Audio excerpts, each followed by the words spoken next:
d'autres fois qui peuvent nous aider encore aujourd'hui. Par exemple, que peut-on faire si on a le cuir chevelu irrité?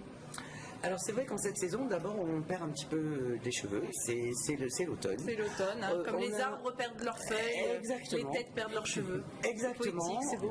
On a parfois donc le cuir chevelu irrité, des petites démangeaisons.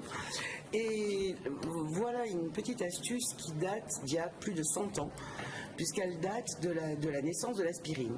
Parce qu'en fait, toutes ces vieilles astuces, c'était nos grands-mères qui les testaient en fonction des produits nouveaux.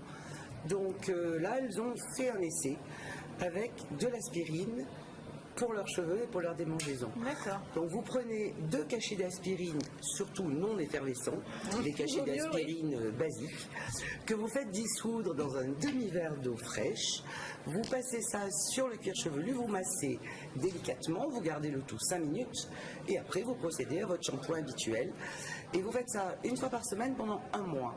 Normalement, irritation et démangeaison ont disparu. Surtout pas se gratter en fait, hein, c'est ça. Essayez de ne pas se gratter absolument, mais ça va très très vite atténuer les démangeaisons, cette petite astuce de nos grands-mères.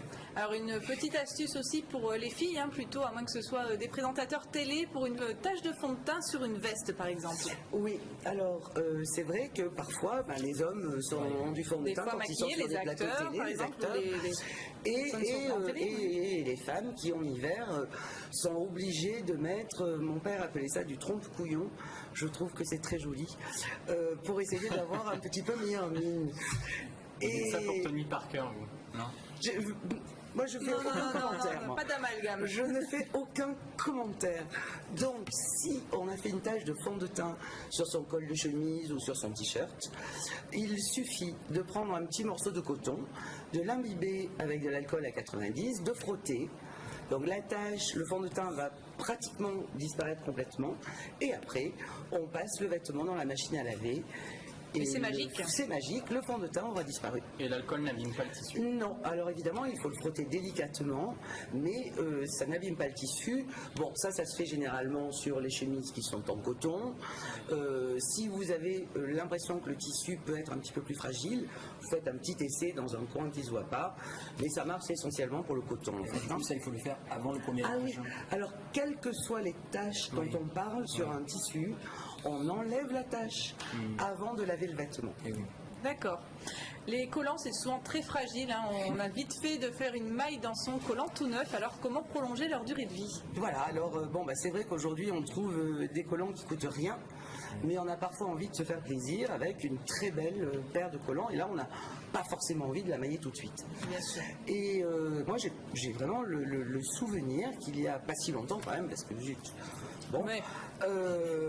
on lavait tous les soirs sa paire de collants avec une eau légèrement savonneuse dans le lavabo. Au savon de Marseille. Au savon de Marseille, absolument, bien sûr, le fameux. Et en dernière eau de rinçage, on mettait cette paire de collants dans une petite bassine avec un morceau de sucre. Et le temps qu'on se démaquille et qu'on fasse 4 bricoles, on laissait tremper, on pressait, on essorait, on laissait sécher le coton comme ça, et on disait que sa durée de vie était bien plus importante. Pour finir, un antidérapant économique. Oui. Alors là, c'est comme d'habitude. C'est tout bête, comme d'hab. C'est la période où on a envie d'acheter des chaussures, des bottes, mais parfois on se casse la figure en sortant du magasin parce que les semelles glissent. Surtout quand il pleut. Surtout quand il pleut et surtout avec la qualité de plus en plus médiocre quand même des paires de chaussures et de bottes. Donc, nos grands-mères avaient aussi un remède pour ça. Elles achetaient des bonnes chaussures déjà. Alors déjà, ça c'est clair, elles achetaient des bonnes chaussures, mais d'autant que les semelles étaient en cuir, donc elles glissaient encore plus bien sûr.